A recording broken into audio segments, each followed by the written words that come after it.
Hunt, je vais en cela prendre beaucoup de choses que vient de dire M. de Galder. Je vais préciser aussi certaines petites choses. Je suis, par rapport à mes 3 collègues qui sont passés, tout petit, puisque je suis historien amateur, je n'ai pas leur instruction et surtout déjà le temps qu'ils ont passé dans l'histoire. Donc moi j'ai lu et relu les livres de Lévi-Strauss, en particulier celui des cols alpins franchis par Hannibal, et j'ai essayé de suivre un peu ces tracés, surtout donc ces tracés de la voie romaine par le col de Savine-Coche.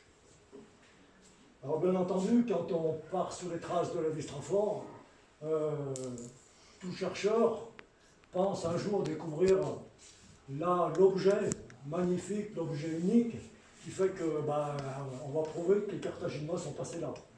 Bon, bien entendu, 2200 ans après leur passage, il n'y a plus de guerre de traces, même si le sol n'a pas bougé, il est pratiquement comme à l'origine, mais tout ce qui est armes, tout ce qui est vêtements a disparu, les animaux, s'il y a eu des animaux de tuer quand ils sont passés, ont été mangés, et quant au reste, il a été détruit par le temps.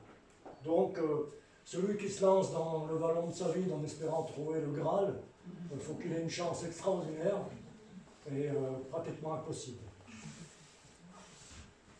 Je vais donc vous parler, il y a beaucoup de chercheurs qui ont traversé le vallon de Savine, et en particulier, donc, il y en a 2 sur lesquels je me suis attaché, c'est le docteur Lévi-Strauss et le professeur Hunt.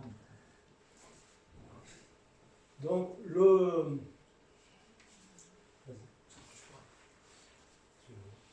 docteur Lévi-Strauss, donc il est né en 1880 à Naples. Il était installé à Nice, il était le médecin-chef de l'hôpital anglais de Nice. Et il viendra vraiment en villégiature juste après la Grande Guerre, dans les années 19-20. Il s'y plaira, puisque c'est un chasseur, il aime bien les chamois, et il se trouve qu'il y en a beaucoup dans la région. Donc il y construira une belle maison, qui est toujours d'actualité, qui est aujourd'hui une chambre d'hôte. Et il essaiera tous les étés, pendant presque plus de 30 ans, il viendra à Bramant, au Planète, plus exactement, et il cherchera le col alpin franchi par Hannibal, puisqu'il s'attache beaucoup à l'histoire des Alpes caussiennes.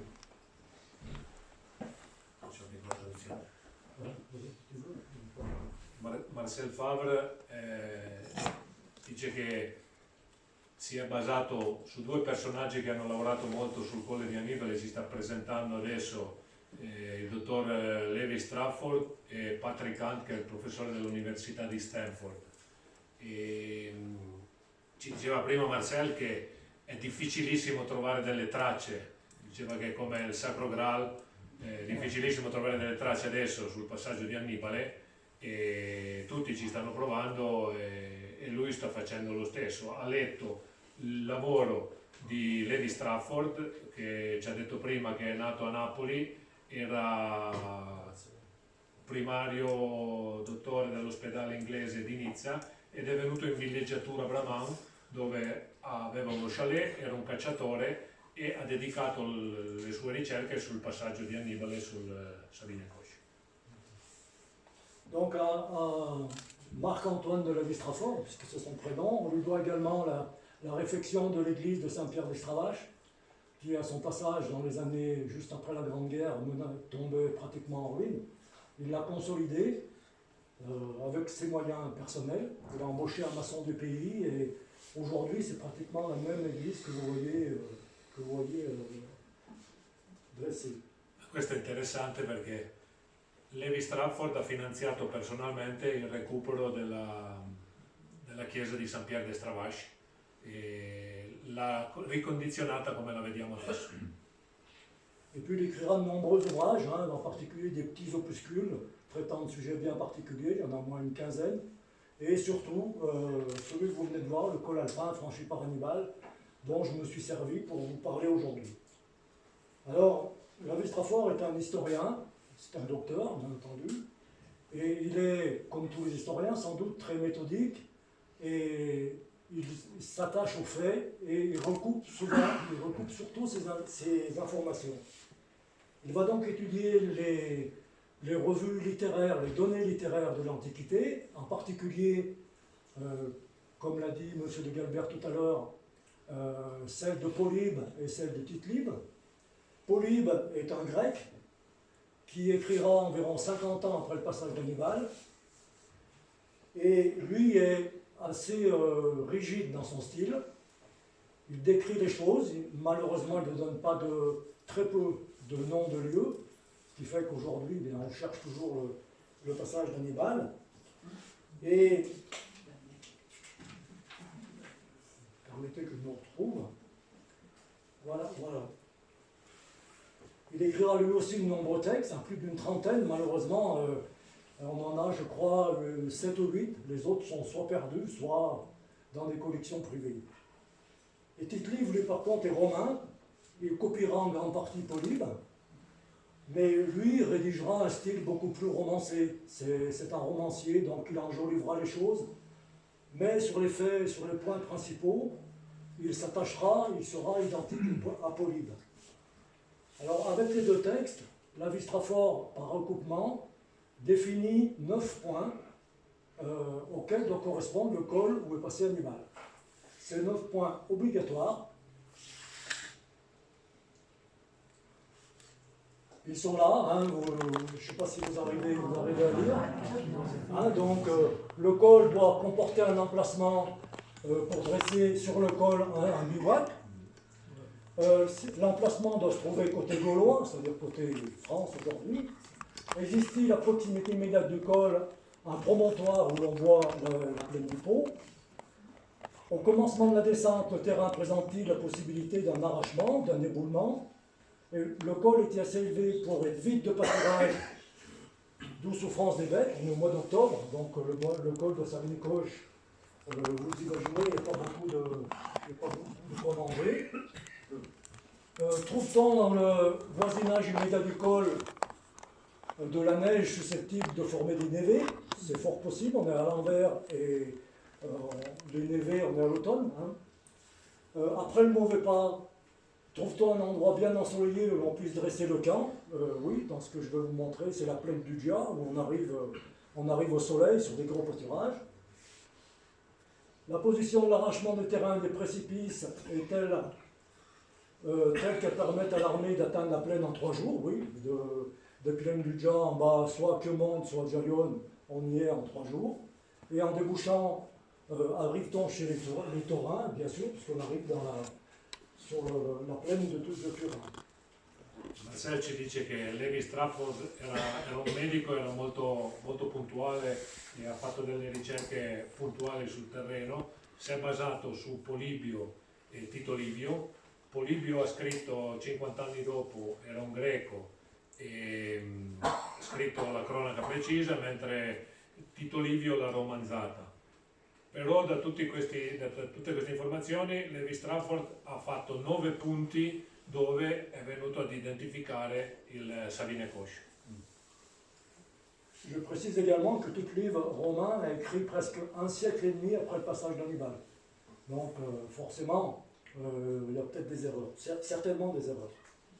Et puis, n'oublions pas que Polybe est grec, ça veut dire qu'on a traduit le grec en latin, et ensuite on a traduit le latin en français ou anglais. Donc il y a 2 traductions qui peuvent générer des erreurs. Donc muni de ces 9 points qu'on vient de voir, Lévi-Straffor a étudié tous les cols, il s'est rendu personnellement, tous les cols qui l'intéressaient, donc du massif du Mont-Blanc, le col de la Seigne, jusqu'au massif des Alpes-Maritimes, le col de l'Argentière. Ça fait à peu près 40 cols sur lesquels il s'est rendu, et bien entendu, à chaque fois, il énumérait ces 9 points, et le sol qui correspondait a tutte ces données, c'était celui de Savigny-Coche. Il dottor Straffor ha fatto tutti i colli delle Alpi, 40 colli, verificando le situazioni, e facendo tutti questi colli l'unico che aveva le condizioni era il Savigny-Coche. Donc là vous voyez le col de Savigny-Coche, je ne sais pas si ça brille un peu, mais nous sommes au bout de la plaine du lac de Savigny, le grand plat du lac de Savigny. Dès passer le lac, on bifurque sur la droite. Le bivouac, pour vous indiquer, il est à peu près par là, aujourd'hui. Hein. On monte dans les éboulis, on arrive ici, au col de Savinkoche, pratiquement au pied des rochers pénibles. Questo è il passaggio, la foto è sullo sfondo del lago di Savine, il bivacco rimane sulla sinistra e la strada romana, quella che abbiamo visto più volte anche con Ant, passava sotto questa frana, abbiamo il pezzo di lastricato dietro e andava a finire dove avete fatto le foto. Alors, la suite de l'itinéraire, décrit par la Vistrafort, qui est, lui il parle de voie romaine, hein. On arrive du col de Savinkoche par là, on prend la ville romane, on descend jusqu'au ruisseau de la Clarée, qui se situe à peu près ici, on va tenir compte pour l'instant du tracé en rouge. On traverse le ruisseau de la Clarée et on prend toute la corniche qui est devant, au-dessus du petit lac du Clapier. Voilà la suite, hein, on suit exactement la terrasse. Et la fin, où là on retrouve aujourd'hui le sentier actuel, qui est quelque part par là, hein, qui suit pratiquement à chaque fois, qui suit par des virolots, hein, et on arrive au couloir qui accède au plateau du Gia. Praticamente si continua e si arriva all'altezza del Gias dove avete fotografato voi la strada romana. Voilà le sentier actuel, celui d'aujourd'hui. Hein. Vous le voyez ici, il est déjà dans la Morelle, il passe derrière, et on le retrouve ici, qui traverse et qui arrive dans la plaine des petits lacs Clapiers.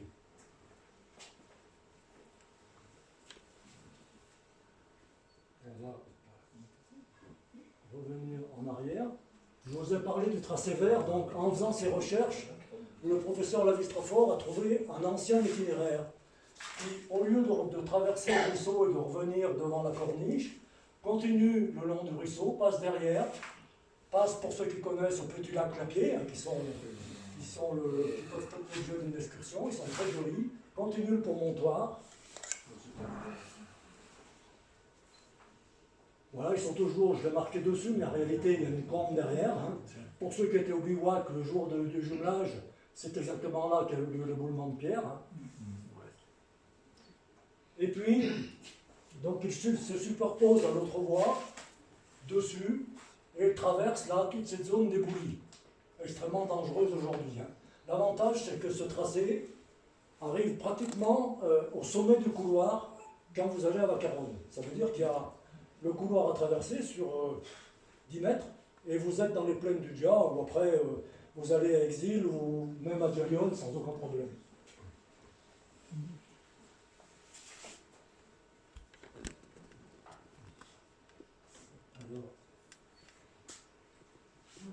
Alors, on revient dans le sentier. Ça, c'est une carte que m'a prêtée Enzo, qui est par là dans Monsieur Enzo Vert. Je pense qu'elle date au moins du XVIIIe siècle. On voit le lac de Savine, avec l'itinéraire ici, qui, comme on l'a vu tout à l'heure, bifurque à l'ouest des sorties du lac, traverse le ruisseau qui est ici, hein, traverse le ruisseau, et par des virelots arrive au plateau du Gia, comme on le voyait tout à l'heure, avec le deuxième itinéraire qui fait le tour par les petits lacs Clapier qui arrive au même endroit. On remarquera également qu'on n'allait pas directement au col Clapier, mais on remontait du col Clapier pour descendre ensuite. Et il y a un troisième itinéraire qui est là, qui amène au mont Jouzalet.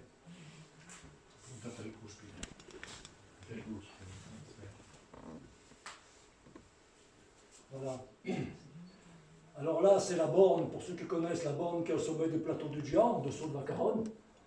Borne qu'a sans doute élevé l'armée italienne lors de la construction de sa piste dans les années 30.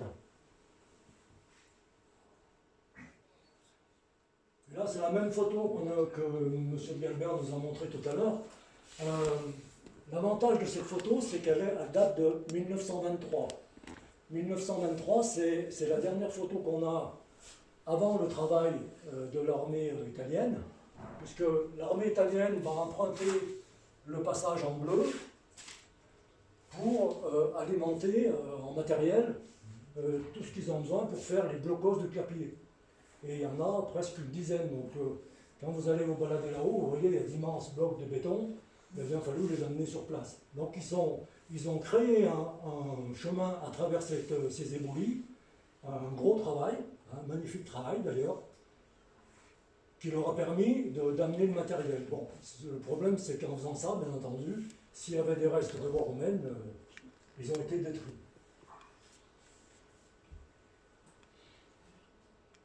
Alors, les photos, le docteur Lévi-Strafort aurait bien aimé continuer à étudier ces tracés, hein, c'était son intention. Malheureusement, en 1924, Mussolini est arrivé au pouvoir en Italie et donc a fermé les frontières complètement. Elles ont été fermées à toute personne. Qui plus est, le docteur, lui, avait un appareil photographique sur lui, donc là, c'était niet.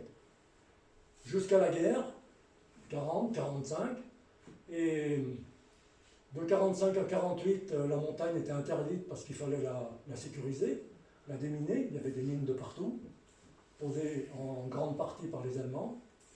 Et donc, ce n'est qu'en 48 que, de nouveau, l'accès par la France a pu être fait. Mais là, le docteur était un peu vieux, un peu diminué physiquement, et il n'a plus pu s'y rendre. Questo è l'itinerario che avete visto prima De Galbert, è quello ipotetico che ha seguito Lévi-Strafort e anche il professor Hunt. Però alla venuta del potere di Mussolini in Italia sono state bloccate le frontiere e Lévi-Strafort non ha più potuto salire, non ha fatto più nessuna ricerca. Quando hanno riaperto, dopo la guerra, hanno riaperto le frontiere, era troppo anziano e non è più salito. Donc le docteur, lui, décédera en 1960 à Nice, où il est enterré. Et la commune de Bramant demandera ce qui lui sera accordé au ministère de l'Intérieur en 1960, d'appeler officiellement ce que le docteur avait appelé le col de Savine-Coche, de l'appeler officiellement pas de Lévi-Strafort. Et cette demande a été acceptée par un décret de 1961. Et logiquement, ce serait le nom aujourd'hui qu'on devrait employer pour ce passage. Alors bien entendu, là, je pense qu'il y a du travail à faire encore pour des historiens, pour chercher des choses. C'est fort possible de trouver. Sauf que là, vous le voyez bien, il y a d'énormes éboulis. Et il est bien possible que dans cette traversée-là, il y ait quelque chose dessous, mais les blocs sont tellement immenses et il est pratiquement impossible de trouver quelque chose. Non ho capito bene, poi me lo spieghi meglio, che il dottor Levis è morto nel 1960 e il comune di Bramant ha chiesto al ministero la possibilità di intitolare il colle Savine-Coche a Lévi-Strafort e sembra che gli sia stato concesso. Si sa? Pas de Lévi-Strafort, c'est ça. Passo di Lévi-Strafort. Passo di Lévi-Strafort e non colle di Savine-Coche. Allora lo chiamiamo tutti erroneamente. Voilà pour le docteur. Je vais vous dire deux mots du professeur Hunt, dont M. Galbert vous a déjà parlé tout à l'heure. Donc le professeur, c'est un chercheur à l'université de Stanford, en Amérique, dans la Silicon Valley. Et lui aussi, comme beaucoup d'autres Atlantiques, ils sont férus de recherche d'Hannibal. Il est venu pendant une dizaine d'années en compagnie d'étudiants dans le vallon de Savine pour essayer de trouver lui aussi quelque chose, des traces d'Hannibal. Lui, c'est plutôt un géologue, donc il étudie les roches, les pierres, le terrain. Il viendra 2-3 semaines dans l'année, en été, avec ses étudiants. Malheureusement, il arrêtera en 2019, puisque cause Covid, il ne pourra plus venir. Mais je pense qu'il a dû commencer aux alentours de 2008-2009, ça fait quand même une dizaine d'années. Malheureusement, il ne nous a pas laissé beaucoup de résultats de ses recherches, parce que l'université de Stanford et puis une société de géographie qui l'emploie, comme c'était eux les financeurs, c'est eux qui ont gardé la plupart des conclusions des recherches. Mais en 2015, il nous a laissé un bon rapport traitant, donc on en revient à la même chose, de la lichénométrie. Lichénométrie, c'est l'étude des lichens, et en particulier, c'est par rapport à la surface d'un lichen, déterminer son âge. Et donc, forcément, l'âge de la pierre ou du rocher sur lequel il est. Alors, pour cela, s'est servi d'une espèce qu'il connaît bien, qui s'appelle le zoocarpon, que vous connaissez sans doute tous. Hein, c'est cette espèce jaune, un peu vert, dentelée, que l'on trouve sur toutes les roches en altitude. Hein, voilà. Allora, voilà une deuxième ici. sto parlando del professor Patrick Hunt dell'Università di Stanford, che viene dal 2008 con i suoi dottorandi, finanziato anche dal National Geographic, e come diceva Marcel non ci ha lasciato tanti dati perché i dati sono dell'università e di chi finanzia, però ha fatto uno studio molto importante sui licheni, sulla datazione dei licheni, ed è quello che sono questi licheni che anche noi conosciamo, che ci permettono di datare le pietre su cui crescono, e ha fatto uno studio molto importante, interessante. Donc après avoir fait des mesures précises du lichen, alors mesures très précises parce que pour vous donner un ordre d'idée, une espèce comme ça, zoocarpon à 2500 mètres d'altitude, elle s'agrandit en gros d'1 millimètre tous les 30 ans. Vous imaginez que vous avez intérêt à être précis. Hein, une idée, c'est un lichen circulaire qui fait à peu près 10 cm, il a à peu près 3000 ans. Donc pensez-y quand vous allez en montagne, vous courez sur les rochers, dites-vous que ces lichens-là sont bien plus vieux que vous. Sta dicendo che lo studio dei licheni, praticamente il lichene cresce 1 centimetro, praticamente un lichene di 30 cm a 3000 anni, per cui cresce molto lentamente. 10 cm. Un lichene di 10 cm a 3000 anni. Ci sono vari tipi di licheni. Il lichene è utilizzato in base all'esposizione al sole, in base all'altitudine, in base alla posizione, c'è tutto un sistema di lettura, ognuno è diverso dall'altro, però questi il professor Hunt li ha valutati a seconda dell'altimetria, della posizione. Oggi è difficile da dire precisamente l'anno, da 3000 anni a uno secolo, 2 secoli. È scientifico, c'è un metodo scientifico che c'è l'università svizzera anche che ha collaborato con Hunt sulla datazione dei licheni. Interessantissimo. Pour exemple, le professeur, avant de se lancer sur les recherches au col de Saint-Minicoche, a fait un essai sur une borne de frontière qui se situe au Petit Mont-Snic, juste en dessus la ferme Favre. Il a trouvé donc dessus un lichen, et la borne est inscrite avec la date 1861, puisque c'est l'époque où elle a été mise, et lui, avec ses mesures, a trouvé 1856. Donc on peut dire 5 années sur 1800, c'est pas grand-chose quand même. Sulla pietra di confine che ha valutato il lichene, la pietra di confine era datata 1861 e lui dalle sue valutazioni del lichene ha sbagliato di 5 anni. Alors il a fait 2 relevés qui nous posent un peu des interrogations quand même. La première c'est sur un rocher au fond du lac de Savine, côté rocher pénible. Là c'est vraiment un rocher immense qui a été déjà poli par les glaciers, donc celui-là il n'a pas bougé. Et il trouve une date d'environ 2600 ans. 2600 ans, nous sommes avant le passage éventuel d'Hannibal. Ce qui voudrait dire, d'après lui, que si Hannibal est passé par ce col, il y avait déjà le lac qui était formé. Alors, bien entendu, pour lui, c'est un point positif, puisque vous savez qu'Hannibal, comme on l'a vu tout à l'heure, a établi un campement au col, où il est resté 2 ou 3 jours pour attendre les blessés, les trémards, ceux qui s'étaient perdus. Et il fallait bien, lors de ce campement, qu'ils trouvent à boire.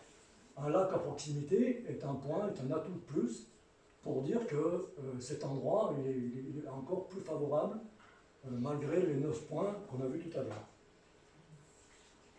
Dice che hanno valutato una pietra sotto il Rocher Pénible, una grande pietra, ok, e l'ha valutata a 2500 anni, l'età del lichene. Per cui dice che all'epoca di Annibale c'era già il lago e il lago si prestava al campo di Annibale e a tutte le questioni. Et puis le deuxième relevé qu'il a fait, c'est sur la voie romaine. Alors, je passe ici. Voilà le relevé pour le lac, le lichen qu'il a choisi. Voilà le relevé, le deuxième relevé donc, pour la strada romane. On voit ici le mur de soutènement de la strada romane. Et il prend ce bloc-là. Le lichen doit se trouver à peu près ici en périphérie. On est vraiment en appui, en soutien de la voie romaine. Et donc en faisant ces mesures, il trouve un âge de 1750 ans, ce qui veut dire que nous sommes à peu près en 270 de notre ère. À l'époque romaine, à la fin du Haut Empire romain. Et bien entendu, ça pose question parce que jusqu'à présent, on n'avait pas vraiment de preuves de la voie romaine, à part ce qu'elle faisait 2,80 m, je crois, tout à l'heure, qui correspondait à une petite voie romaine secondaire. Mais on peut se dire que ce n'est pas le cas pour le bloc du lac de Savines, puisque c'est un énorme bloc. Là, on peut très bien dire que cette pierre se trouvait dans les éboulis et qu'elle a servi pour faire la construction de ce mur, bien après le début de la construction du lichen. Donc sur ce point-là, on est assez dubitatif quand même. Hein. Tant qu'on n'aura pas retrouvé des objets vraiment romains ou autres au niveau de cette voie romaine, on pose encore des questions. Praticamente hanno valutato anche la pietra che è stata utilizzata nella costruzione della strada romana, però come dice Marcel possono aver utilizzato una pietra che aveva già il lichene e che era presa da un'altra parte, per cui la data della strada non è certa se non si trova qualche film. Donc pour information, il a fait aussi un troisième relevé sur les ruines des granges de Savines, que vous connaissez, côté français. Hein. Et il leur donne une époque environ de 1400.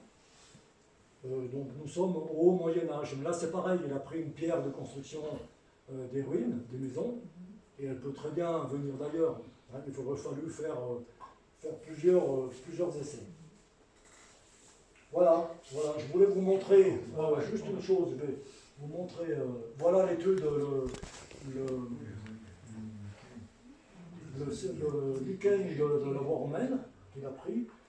Et je voulais juste vous montrer cette photo, puisque quelquefois on pose beaucoup de questions, pourquoi on ne fait pas de recherche dans le lac de Savines.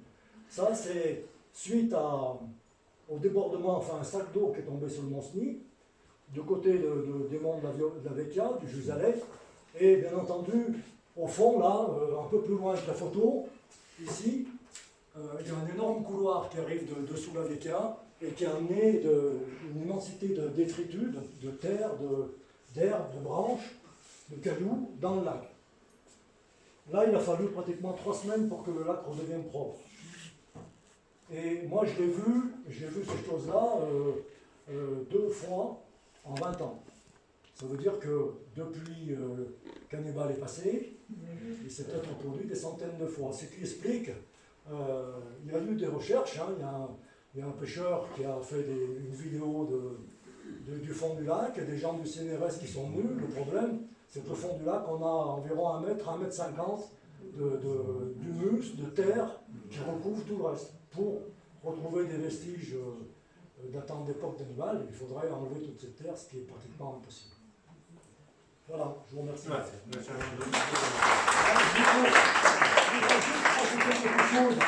que je vois que M. Chemin lève la main. En réalité, à Bramant, il y a bien une tombe ancienne. Malheureusement, très ancienne, puisque certainement avant le début de notre ère. Malheureusement, c'est une maison qui s'est construite et le Doubi qui est intervenu est arrivé bien trop tard et donc le squelette a été détruit. C'est malheureux. Et moi je voulais juste dire que ce cher professeur Patrick Pin même s'il est financé par National Geographic, travaille en France. Plus fort. Plus fort. Le professeur Patrick Hunt, même s'il est financé par National Geographic, travaille en France. Il est donc soumis aux mêmes lois que tout le monde en France pour faire une fouille. Il faut une autorisation de l'État. Patrick Hunt ne l'a jamais eu. Et c'est pas ses recherches, elles devraient être publiées.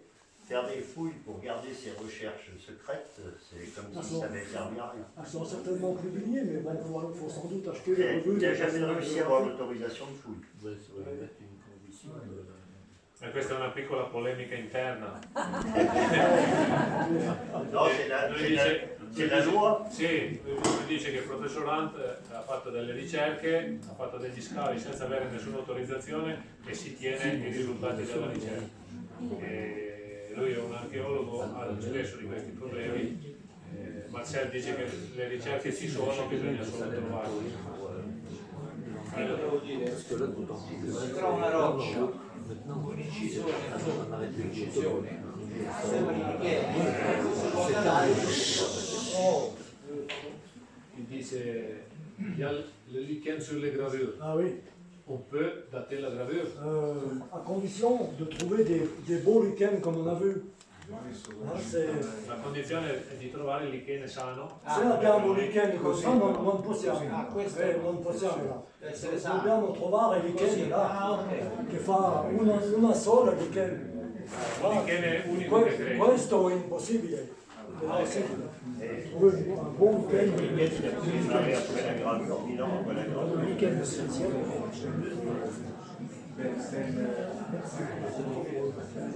Bon, grazie a tutti, je vous remercie pour toute l'attention.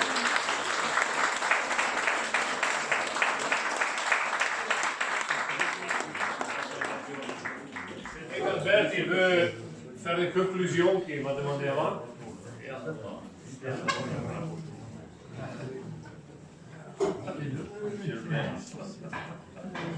C'est pas tellement une conclusion. C'est pas une conclusion. Ah,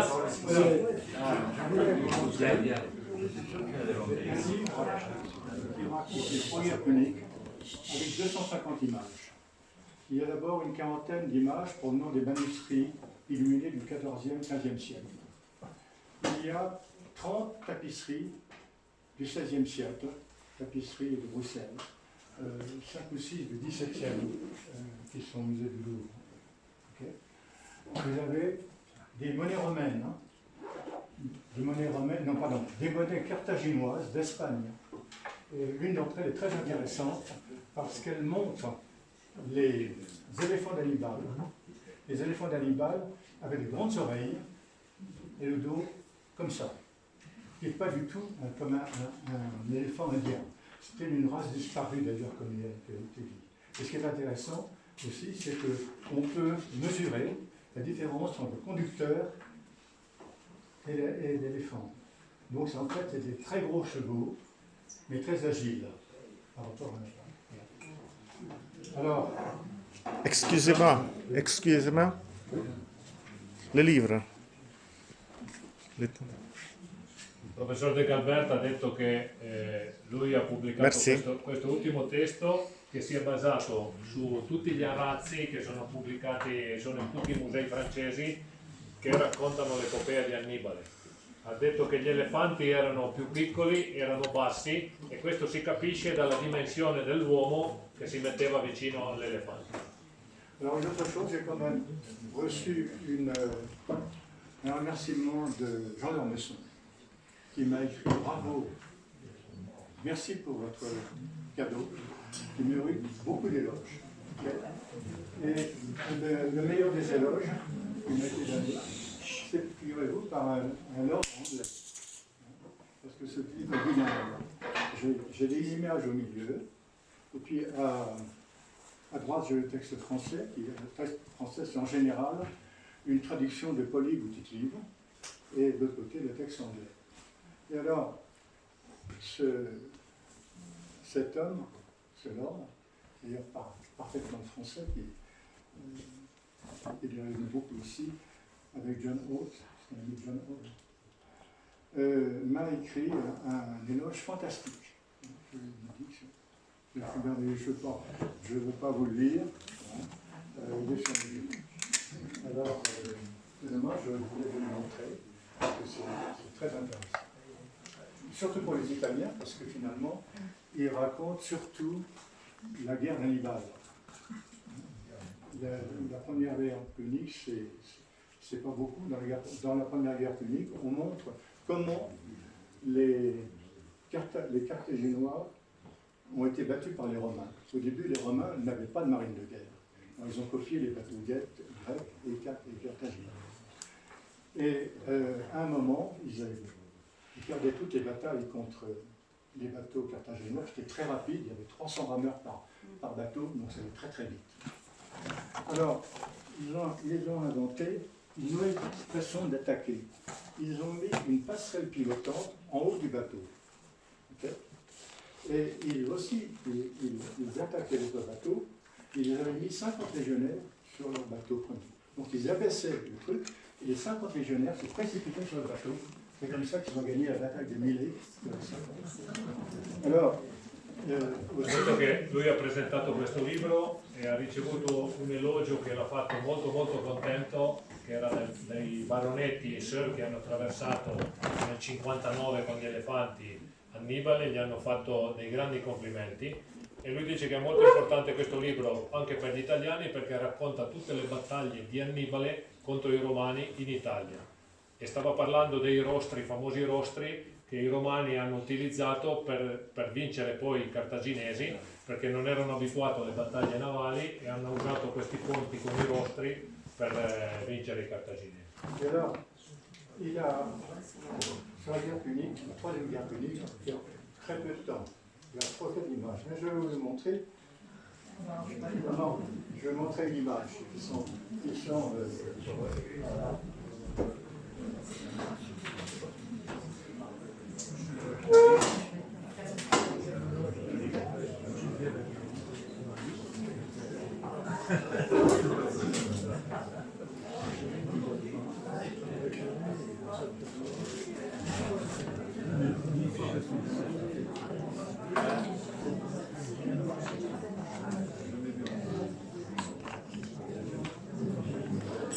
ce sont des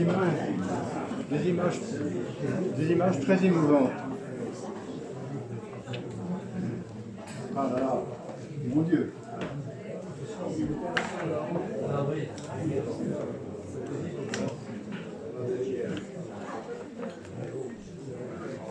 Les derniers jours de Carthage.